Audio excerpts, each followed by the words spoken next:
अखंड मंथन के सभी दर्शकों को नमस्कार। मैं हूं शेखर त्रिपाठी और आप देख रहे हैं हमारा YouTube चैनल अखंड मंथन।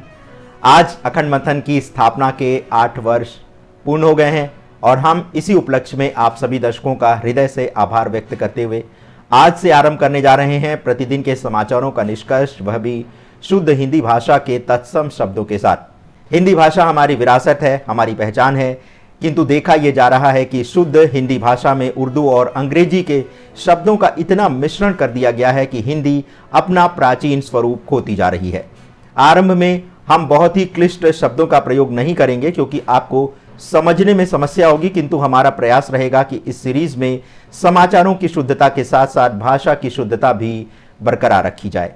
सायं 7 बजे तक हम प्रयास करेंगे कि आपको ये समाचार दे दिए जाएं। हो सकता है कुछ तकनीकी कारणों से कोई विलंब हो तो हम 8 बजे तक आपको ये समाचार प्रस्तुत कर देंगे और उसके बाद हमारा प्रयास रहेगा कि सायं 6 बजे यानी संध्या ढलते ही हम आपके सामने दिन भर के समाचारों की सुर्खियां आपके समक्ष प्रस्तुत करें। और आपका जो समय टीवी चैनल को देखने में व्यर्थ होता है उसे हम कहीं बचाना चाहते हैं। हम चाहते हैं कि आप उस समय का सदुपयोग अपने किसी अन्य कार्य के लिए करें, धर्म के लिए करें, अपनी साधना के लिए करें, अपनी आध्यात्मिक यात्रा के लिए करें, किंतु उसका समय आप सोशल मीडिया के प्लेटफॉर्म पर बेकार के समाचारों को देखने में अपना समय व्यर्थ मत करें। और यही प्रयास रहेगा हमारा कि आपको कम शब्दों में अधिक शुद्धता के साथ, भाषा की शुद्धता के साथ भी समाचार प्रस्तुत किए जाएं। तो चलिए आरंभ करते हैं आज के समाचार का। पहला समाचार दुखद है। उत्तर प्रदेश के हाथरस के गांव फुलराई में प्रवचन के दौरान मची भगदड़ में लगभग 27 लोगों की मृत्यु हो गई है एवं बड़ी संख्या में श्रद्धालुओं के घायल होने का समाचार प्राप्त हुआ है। बताया जा रहा है कि प्रवचन के दौरान गार्ड द्वारा श्रद्धालुओं को रोके जाने के दौरान ये घटना घटी। इसी के बाद से लोगों का दम घुटने लगा और वहां भगदड़ मच गई। बताया जा रहा है कि जिला प्रशासन ने इस आयोजन के लिए अनुमति तो दी थी, लेकिन श्रद्धालुओं की संख्या तय सीमा से अधिक हो गई थी।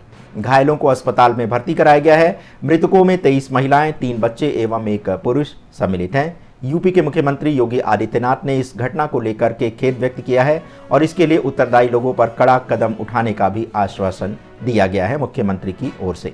प्राप्त समाचारों के अनुसार अभी मृतकों की संख्या में वृद्धि हो सकती है। अब दर्शकों, अगला समाचार आपको सावधान करने को लेकर है। महाराष्ट्र के पुणे में जीका वायरस के तेजी से प्रसार होने का समाचार मिल रहा है। अभी इस वायरस से 6 लोग संक्रमित हैं, जिसमें एक गर्भवती महिला भी सम्मिलित है। जीका वायरस एडीज मच्छर के काटने से फैलता है। डेंगू और चिकनगुनिया भी इसी मच्छर के काटने से फैलते हैं। ये तीनों वायरस लगभग एक जैसे ही हैं। इन तीनों वायरस के फैलने का आरंभ पश्चिम मध्य अफ्रीका और दक्षिण पूर्व एशिया से हुआ था। जीका वायरस फैलने के जो लक्षण हैं वो हम आपको बताते हैं। शरीर में लाल चकत्ते पड़ जाते हैं, जोड़ों में दर्द एवं सिर दर्द जैसी समस्या भी होने लगती है पीड़ित को। और कई बार अधिकांश लोगों को इस वायरस के लक्षण सामने दिखाई नहीं देते। अतः यदि आपके घर के आसपास भी कोई पानी इकट्ठा है या फिर किसी प्रकार की गंदगी है तो उसे स्वच्छ करें, अन्यथा मच्छर आपके यहाँ भी डेरा जमा सकते हैं और ये वायरस वहाँ भी फैल सकता है। ये मच्छर दिन के समय काटता है, अतः दिन में भी पूरी आस्तीन के कपड़े पहने और पैरों को ढक कर रखें। अब अगला समाचार देश की राजधानी दिल्ली के मुख्यमंत्री अरविंद केजरीवाल से जुड़ा है।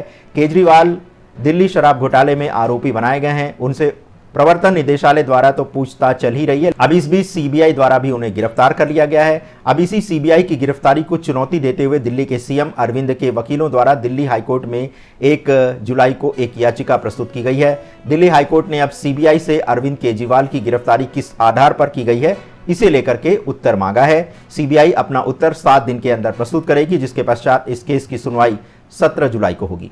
केजरीवाल अभी 12 जुलाई तक न्यायिक हिरासत में हैं। आपको बताते चलें कि सीबीआई केजरीवाल के विरुद्ध शराब नीति केस में भ्रष्टाचार से जुड़े मामले की जांच कर रही है। इस मामले में सीबीआई ने 26 जून को केजरीवाल को बंदी बनाया था। दिल्ली सीएम शराब नीति से जुड़े मनी लॉन्ड्रिंग मामले में पहले से ही तिहाड़ जेल में कैद हैं।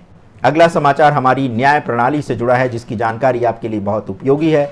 संक्षेप में आपको बताते हैं कि अब देश में 1 जुलाई से आईपीसी, सीआरपीसी और भारतीय साक्ष्य अधिनियम के स्थान पर 3 नवीन कानून भारतीय न्याय संहिता बीएनएस, भारतीय नागरिक सुरक्षा संहिता बीएनएसएस और भारतीय साक्ष्य अधिनियम को क्रियान्वित अर्थात लागू किया गया है। भारतीय न्यायिक व्यवस्था की इस बदली हुई परिस्थिति में क्या क्या नया है और क्या प्राचीन है और इसमें कितना परिवर्तन हुआ है, इसी से जुड़ी हमारी विशेष वेब सीरीज देखना मत भूलिएगा हमारे इस समाचारों के चैनल समाचार वाला में। लेकिन अभी आपको संक्षेप में बताते हैं कि आखिर भारतीय दंड संहिता में क्या क्या परिवर्तन हुआ है। तो अब विवाहित महिलाओं को बहलाना फुसलाना जैसे कृत्य को अपराध की श्रेणी में रखा गया है, किंतु बलपूर्वक बनाए गए अप्राकृतिक यौन संबंध को अपराध की श्रेणी से बाहर कर दिया गया है। इसी प्रकार अब हत्या के लिए धारा 302, धोखाधड़ी करने पर 420 और दुष्कर्म के मामले में धारा 376 में केस दर्ज नहीं होगा। एक अच्छी बात तो ये होगी कि अब अपराध जिस भी स्थान पर हुआ है उसकी प्राथमिकी आप कहीं भी दर्ज करा सकते हैं और अब FIR दर्ज करने के लिए आप ऑनलाइन पोर्टल का भी उपयोग कर सकते हैं। महिलाओं एवं बच्चों और बुजुर्गों के लिए भी इस व्यवस्था में कई नवीन प्रावधान किए गए हैं। कुल मिलाकर देखा जाए तो अब अपराधी को दंडित करना इसका मुख्य उद्देश्य होगा, किंतु किसी भी नागरिक को न्याय प्राप्त करने के लिए दर दर की ठोकरें ना खानी पड़े, तो इसी न्याय व्यवस्था पर आधारित हमारी नई वेब सीरीज देखना मत भूलिएगा, हमारे नए समाचार चैनल जिसका नाम है समाचार वाला। अगला समाचार धर्मांतरण से जुड़ा है, जिस पर अब इलाहाबाद हाईकोर्ट द्वारा एक गंभीर टिप्पणी की गई है। हाईकोर्ट के अनुसार यदि धर्मांतरण की प्रक्रिया ऐसे ही चलती रही तो एक दिन भारत की बहुसंख्यक आबादी अल्पसंख्यक हो जाएगी। कोर्ट ने कहा है कि धर्मांतरण करने वाली धार्मिक सभाओं पर तत्काल रोक लगाई जानी चाहिए।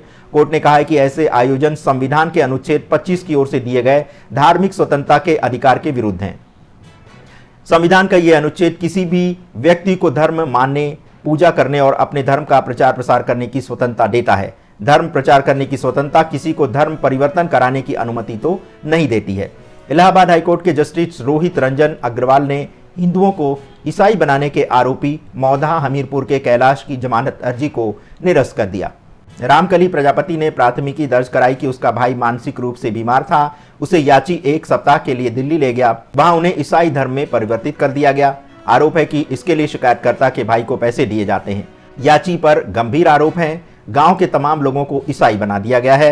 इलाहाबाद हाईकोर्ट ने दलीलें सुनने के बाद कोर्ट ने संविधान का हवाला दिया। कोर्ट ने स्पष्ट रूप से कहा कि संविधान किसी को भी स्वेच्छा से धर्म चुनने की स्वतंत्रता तो देता है, किंतु संविधान किसी भी व्यक्ति को लालच देकर धर्म परिवर्तन कराने की अनुमति नहीं देता है।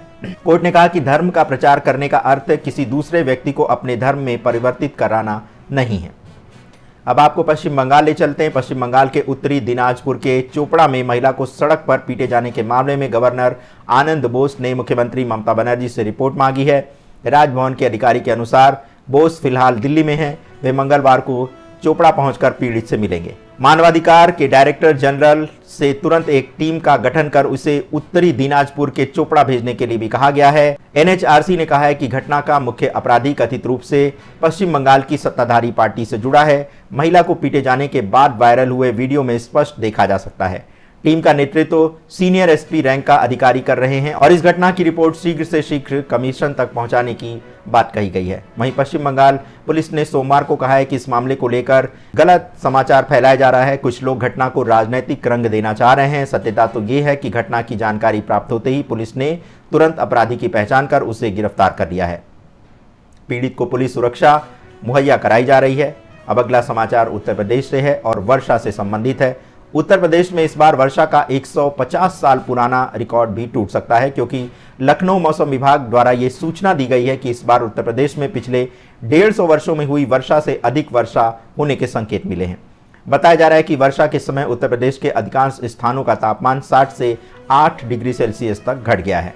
प्रदेश में पिछले 24 घंटे के दौरान 63.3 मिलीमीटर वर्षा रिकॉर्ड की गई है, जिसमें प्रयागराज में 10 मिलीमीटर, झांसी में 37 मिलीमीटर और लखनऊ में देर शाम भारी वर्षा होने के कारण लोगों को गर्मी से अब पूरी तरह से राहत मिल चुकी है।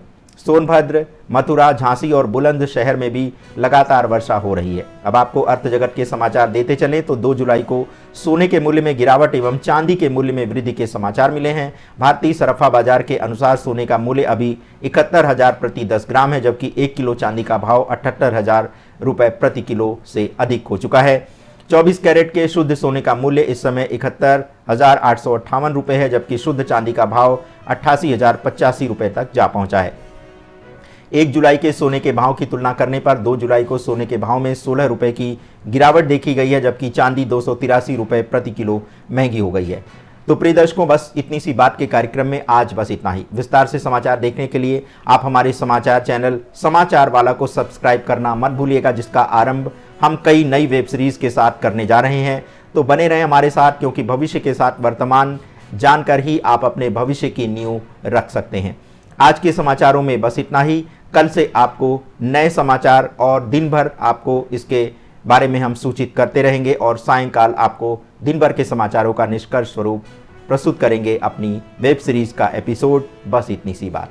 तो बस इतनी सी बात के साथ आपको शुभ रात्रि, आपकी रात्रि अच्छे सपनों के साथ व्यतीत हो और आप सुखद नींद ले सकें, इसी के साथ हमें अनुमति दें। धन्यवाद, नमस्कार।